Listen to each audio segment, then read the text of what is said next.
So we're broadcasting. What we're gonna do is Valerie and I have Dan here, and I've got videos of Dan running, and I'm gonna share my screen with you. Okay. You still there?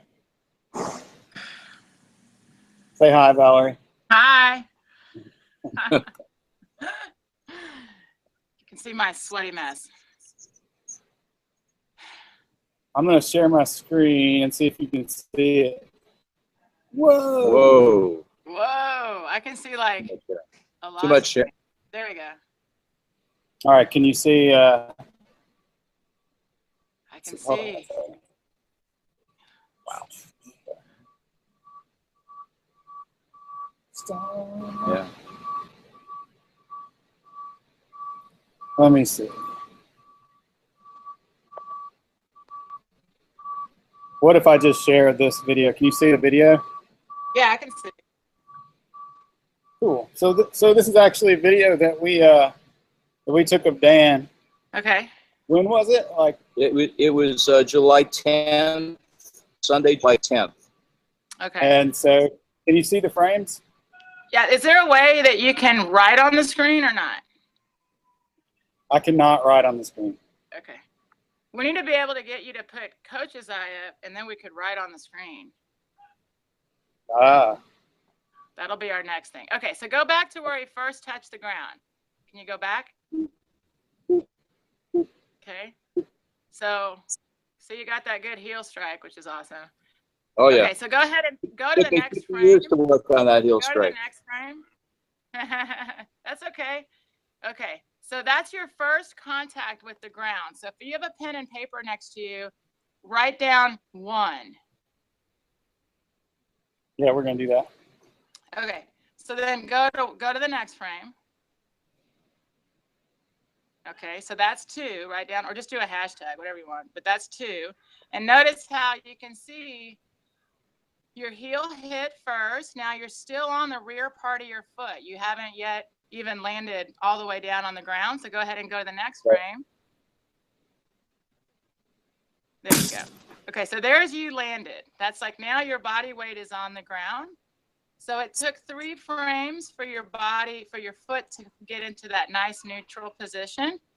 And in this position here, what we call this is basically you're landing in front of your support. And well, you're landing in front of your body. So your support is in front of you. Does that make sense? Yep. So like if I could draw a straight line from your foot up, you would be behind the line. So the goal is to be on the line or as close to the line as you can. And then you can see that your back foot is pretty far back behind you. So now we're going to count the frames. So then the 3 frames was how long it took your foot to get to a nice neutral landing position. Now let's count how long till you actually get to pose. So here we go. Do the next frame. 1. Okay, then do 1 more. Okay, so you're right there. You're about to start your fall. So that it took you 5 frames from when you touched down on the ground to get to where you could actually move forward again. So this is what we call pose. This is your pose position. So the nice part is you have a pose. You can feel good about that. So it took you 5 frames to get there. And then now let's see what happens next. So let's do the next frame. Okay, so this is called, you're falling at this point. So this is what we call falling. So that's nice. And then see how your heel's starting to leave the ground. That means their body weight is starting to go forward. So that's a good thing. That's not you doing that actively. That's your body weight lifting your foot for you. So then let's do the next frame. Okay, so now we're on frame 2.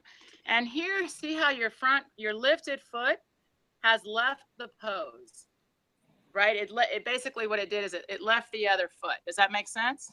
And Vaughn can probably explain that. Okay, so you're not falling anymore, or you can look at it this way: instead of falling forward, you are now falling back to earth, coming back down to the ground. Okay, so let's do the next frame. Okay, and go ahead and do 1 more frame.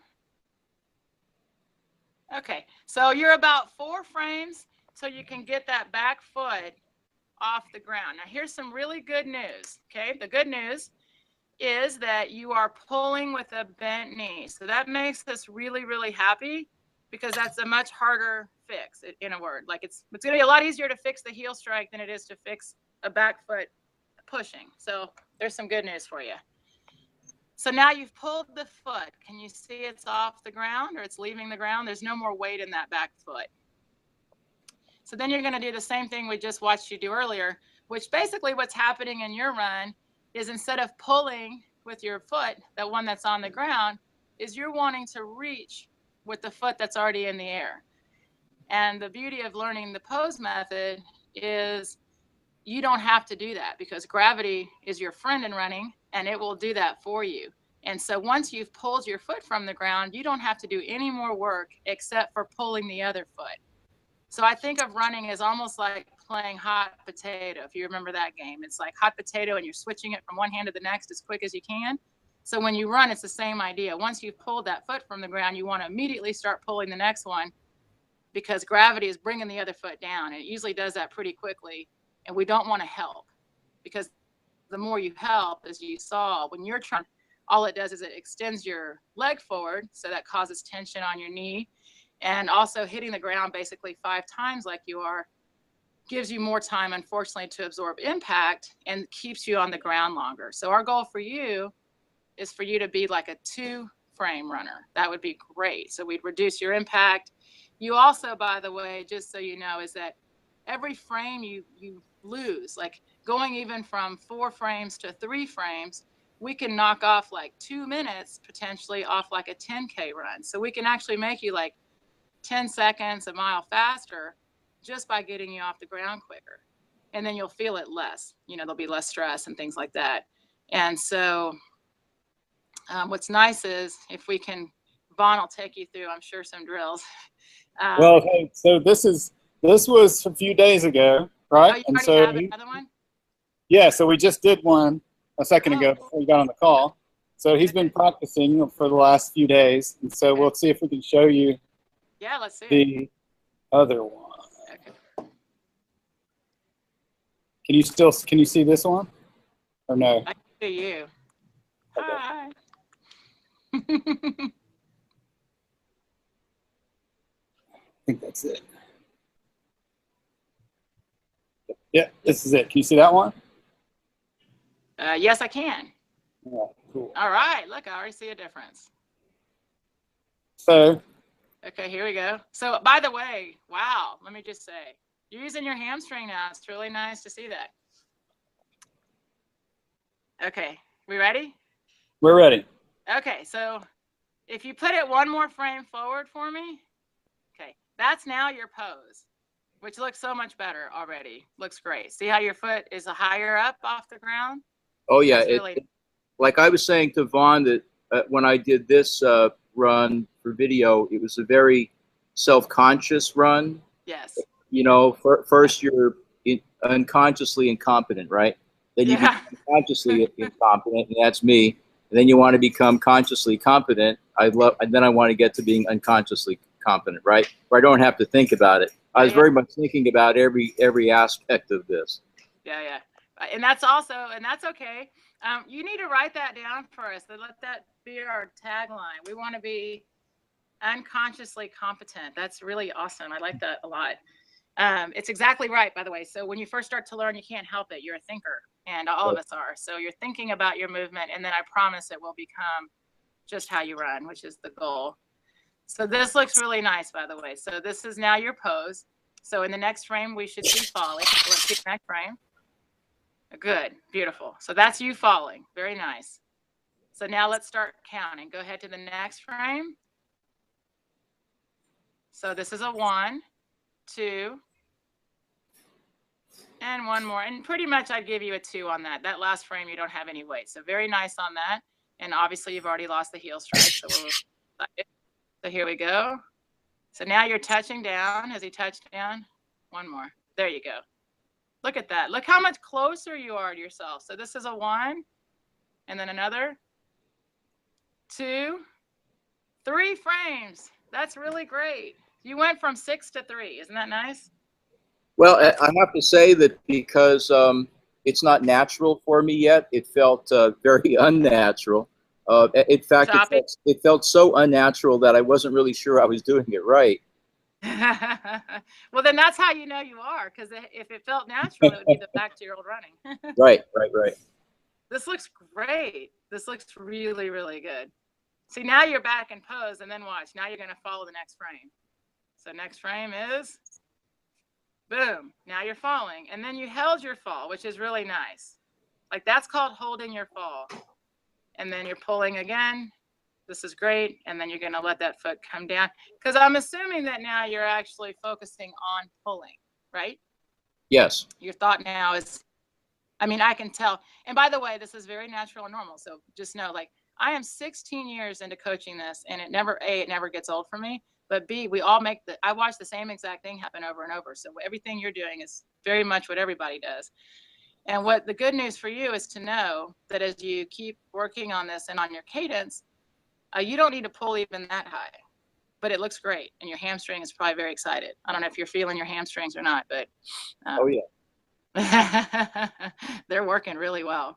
Yeah. So can I ask you this? So we don't know what my cadence was when we did the first video that you saw, but it was certainly a lot slower than the cadence on this video, right? So my question is, even though you're saying I can easily run faster because of that increased cadence, but doesn't that then use more energy per mile? No. Okay, it would seem so, right? But it doesn't, and I'll tell you why. There's a couple of things. One is, when you use a higher cadence, you're on the ground for less time. And when you use 180 as your minimum cadence, you're using what's called muscle elasticity. So muscle elasticity is also using what's called the reflexive action of your muscle. So using elasticity plus reflex on a muscle does two things. One is it delays fatigue because we're not doing an active muscle contraction. And because I'm on the ground less, absorbing less impact, I'm actually using 10% less energy overall. And that's both in my cardiovascular system and in my muscular system.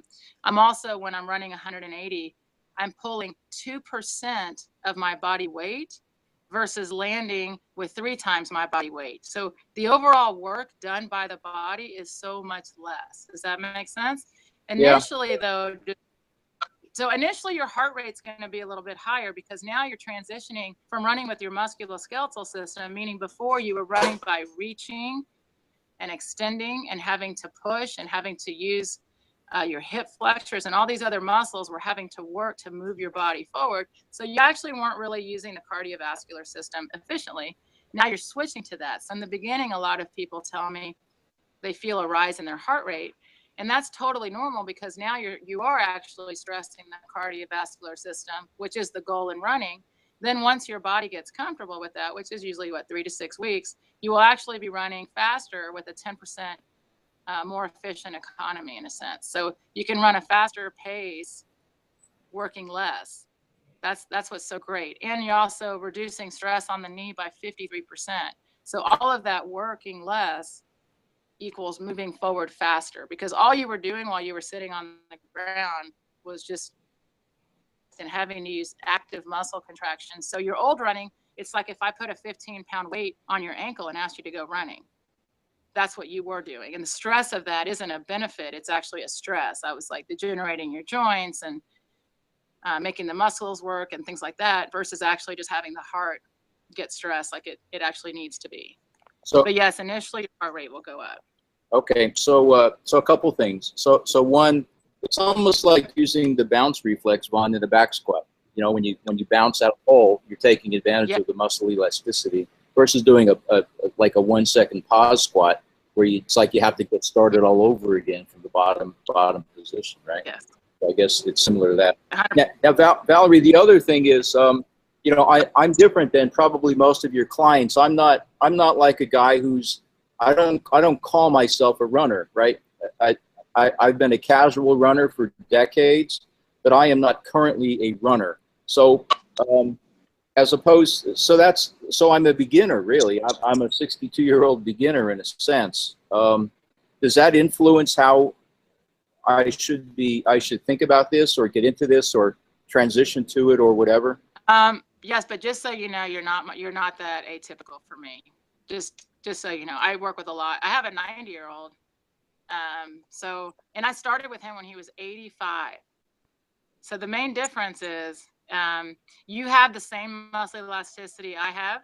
We have the same muscle elasticity till we're 85. What you have to do differently is you have to work the back end more, meaning you have to do more mobility and make sure your feet and your ankles and your calves are are loosened up and ready to run. Does that make sense? So you need to make sure you're doing things like rolling the bottom of your feet. You need to roll your calves, hands. You need to do ankle mobility, make sure the joint can move a full range of motion. I would work on elasticity, little hops. You don't have to do anything plyometric yet, just little ball of foot hops. You need a longer warm up. You need to spend more time like warming up and doing more drills and not trying to, and since you're saying to me, I'm not really a runner yet, the good thing about that is you're not worried about losing your mileage. So a lot of my runners, a lot of people that come to me and their biggest fear is I'm going to say, you can't go out and run a bunch of miles this week.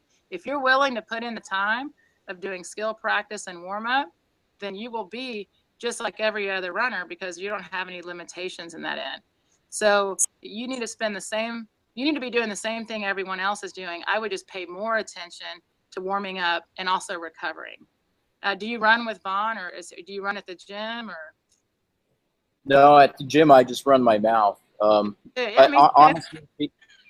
because I'm not a runner, I can't run with anyone because I'm too slow, and after a quarter of a mile, I have to stop.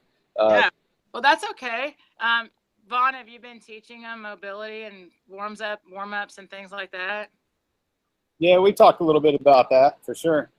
Anything specific that we could start going over for Dan? Honestly, for me, starting with the roll the feet in and out, like foot circles. You can do these seated or standing where you roll the foot out and in and out and in. Hi. I am Valerie Hunt. Hold on. I think I might have just won the Publisher Clearinghouse. Oh, take me. What did I get now? No, man. It's on the sofa. Okay, thank you. Oh, maybe it's the shirts. Oh, it is? It's the shirts. You think so? Yeah, I know. It's because they're supposed to be there today. I don't think I won the Publisher's Clearinghouse, but I'll take this instead. There should be a whole bunch of stuff in there. Yeah, it is. Thank you. I'll tell you what, if people would spend if people would learn to run and then spend 2 to 3 weeks on just the mechanics, their running for the rest of their life would be amazing. So me, for example, when I started to learn, Romanoff wouldn't let me run. And I had a marathon in 3 months. I thought he was nuts. But I sat on the track and did my drills and my stretching. And I ran that marathon with no issues. So don't worry about conditioning or speed or distance. I would drill a little, run a little, stop. Drill a little, run a little, stop. Does that make sense? Yeah, but absolutely. In fact, I call that Gallo walking. Jeff Galloway, Runner's World. Well, yeah. That was his whole structure for beginning runners. But just don't schedule your walk breaks. Do you know what I mean? Like if you need to walk, just walk and don't worry about it. And then when you want to run, run. That way you're not scheduling when you need to walk. If you feel like you need to walk, then just walk. That way you're not worried about a timer. Yeah. Okay. I'm glad you said that. Are you wanting to do an event? Just curious. Would you like to train for something? Yes? Honestly, at this point, I would train for a 5K at most. Honestly, I don't have a specific one in mind yet. But honestly, I don't see myself. I will never be a marathoner or runner. I have no interest in it. But I would love to run 5Ks and 10Ks. At this point, I don't really care about my speed or my times. All I care about is getting back to it, being able to run pain-free and injury-free, and being able to build the endurance to be able to run a 10K at any pace. Right. Well, I think that's the best. I mean, I don't, like my 80, well, he's 90 now. My 90-year-old, that's been his goal, is literally, he runs a 5K every weekend. And he run walks too. He's not stressing his body out, you know? Yeah. So, I mean, and we're happy to obviously give you a progression training plan. Just here, look, can you see this? Oh, I guess it's on my screen. Hold on, let me do something really quick. This is so exciting. Hold on. Wardrobe change real quick. Can you see it? Oh, there we go. Oh, yeah. It's on. That's it. I'm so excited. The back John is the just sent best. me these shirts. The back is the best. I'll have to get somebody to take it and back, right? Yep. I'm so excited, Vaughn. This is going to be so awesome. I'm going to get arrested at the CrossFit Games. There you go. There you go. There it is. Right on. Whoops. Okay. Where to pause for the excitement. Sorry. That was great timing, though. So we Now my send screen's Dan. excited. So we send Dan away with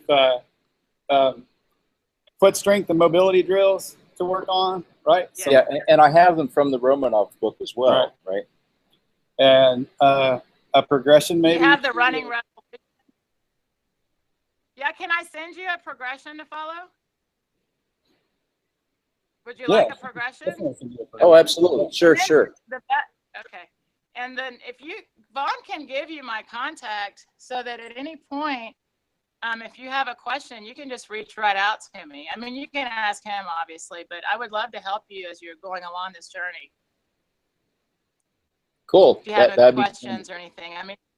Yeah, that'd be and what great. we should do Thank is, you. okay.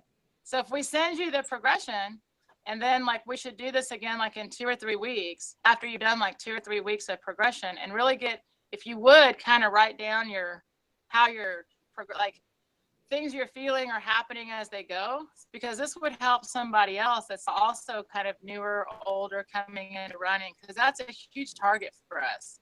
Because just think, if you start now, then when you're 90, I'll be entering you in the Senior Olympics. See, it's like that's what this guy's goal was at 85, and at 90, he's competing in all the events at the Senior Olympics. Yeah, well, I did actually start a dedicated running journal. Nice. So I started that on July 10th when you had the clinic. So I have started journaling, and the other thing I thought I would do is videotape myself like Vaughn did today, you know, once a week or every couple of weeks to stay on track. I would do once a week for right now, because that way we can make sure you're progressing correctly. If you do once a week, it would really help us out a lot. And what Vaughn can do, if you guys send me the video, then I'll stick it in my coach's eye, and I can actually write on it and send you back, you know, so I can kind of count your frames and whatnot. Cool. Okay. I'll ask you a very technical question. One quick technical question is, we talk about number of frames. Is this a frame rate of 60 frames a minute or what? No, it's 30. Second rather. It's 30. 30 frames? It's 30 frames, not 60. Okay. 60 would be, if you did the 60, it would double what I just told you. Right. Which is fine. Like, I'm happy to look at 60 frames. Most cameras just do 30, so we just use the 30 as our reference. Got it. Okay. So if you do a 60 frame, make sure you understand that, or you'll feel very sad because your numbers will be really high. I understand. I got it. Okay. Awesome. Great. Well, you should feel really good, because that's a huge improvement in a really short amount of time. So that's awesome. Cool. Tell Vaughn he has to do that master's workout from yesterday. I'll do it. I'll see if I can do it this afternoon. I did have to alter the deadlift weight. Well, I look forward to watching you progress and get better in your running. Great. Thank you very much, Val. Thanks a lot, Val. I Any question appreciate you it. have, please reach out. Thank you, guys. All right. Bye. See ya. Bye.